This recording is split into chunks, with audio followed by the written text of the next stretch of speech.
Hello everyone, isang mapagpalang araw sa inyong lahat. Dahil nga may natirang lechon nung last 25th anniversary ng church, gagawa natin yan ng bagong recipe. Tara, samahan nyo ako. Lechon.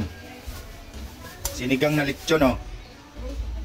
Yes, tama ang inyong narinig. Sinigang na lechon. Pinakuluan ko na nga ito at isusunod ko na rin tong mga ingredients niya. Kangkong, labanos, sitaw, talong, okra, at meron din palang gabi yan. Nung malapit na ngang maluto, syempre, nilatag ko na ang lamesa. Pinunas-punasan ko pa nga dahil maalikabok. Ito nga at luto na. Kay sarap din naman talagang magbanding kapag may pagkaing nakahain. Tayo ay Pilipino, kaya kahit walang okasyon, maghahanda at maghahanda pa rin.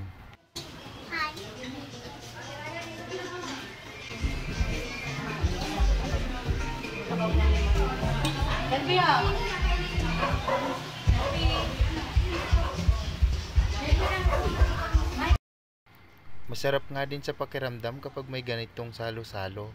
Nandyan ang tawanan, kwentuhan, at syempre, fellowship time habang umihigop ka ng napakainit na sabaw.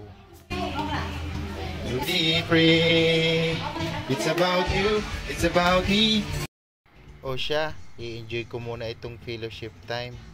Ito na muna ang aking for today's video guys. Paalam!